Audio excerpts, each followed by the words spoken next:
These are the notes for Module H, Unit 1, Lesson 2. The topic is Properties of Matter.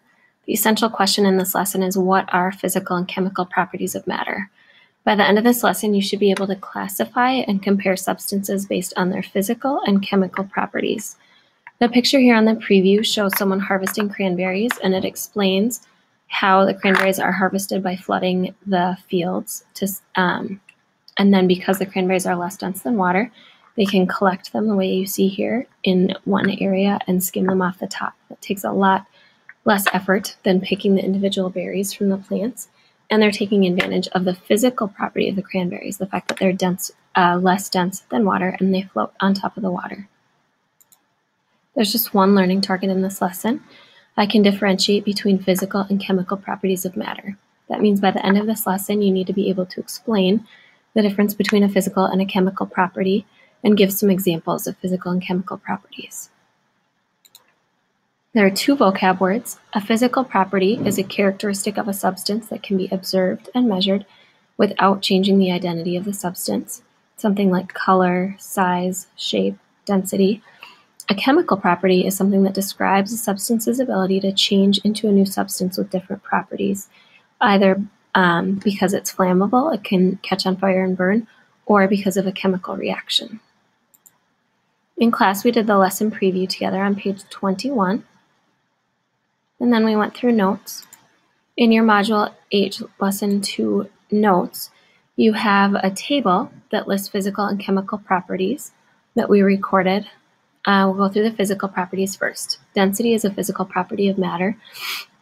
Things that are less dense than water float in water, and things that are more dense would sink in water. Malleability describes how bendable something is.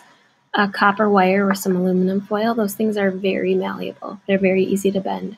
Steel is really hard to bend, but if we heat it up a bit, we can bend it. It is malleable.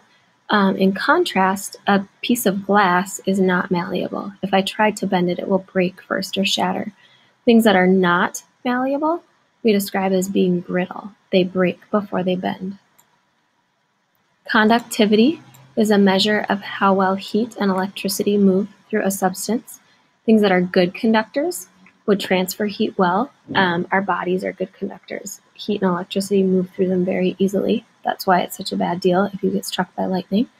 Rubber isn't a good conductor, it's an insulator, and that's why electrical cords are wrapped in rubber. Then we can touch the cord and we don't get shocked.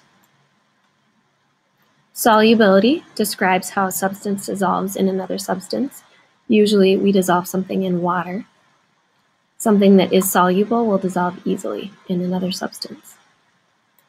Magnetism is something you're probably familiar with. If something's magnetic, it would be attracted by or to a magnet. It would stick to your fridge. Melting point is the temperature at which a solid turns to a liquid. Boiling point is the temperature at which a liquid turns to a gas. We could also talk about the reverse. Freezing point, when a liquid changes to a solid, or condensation point, when a gas changes to a liquid. Those are still physical properties because even though the substance is changing states, it's still the same substance. When water boils and changes to a gas, it's still H2O. State of matter, whether something is a solid, a liquid, or a gas, is a physical property. And then the last one is luster. Is that substance shiny? Does it have luster, or is it dull? Then we have just two chemical properties, so it's a much shorter list. The two chemical properties you learned about in the digital lesson and in the workbook are flammability and reactivity. Flammability describes a substance's ability to catch on fire. Reactivity describes a substance's ability to undergo a chemical reaction. And when we observe these chemical properties, that always creates a new substance. So that's what makes them so easy to spot. Then there's one more term you need to define in your notes. The characteristic properties of a substance are properties of a substance that stay the same no matter how much of the substance we have. So whether I have a tablespoon of water or a bathtub of water, it has to be heated to 100 degrees Celsius to boil. So that means it's a characteristic property. Size is not a characteristic property because that would change depending on whether I have a lot of a substance or a little. So there are two examples here of characteristic properties. Density and boiling point would be two of them.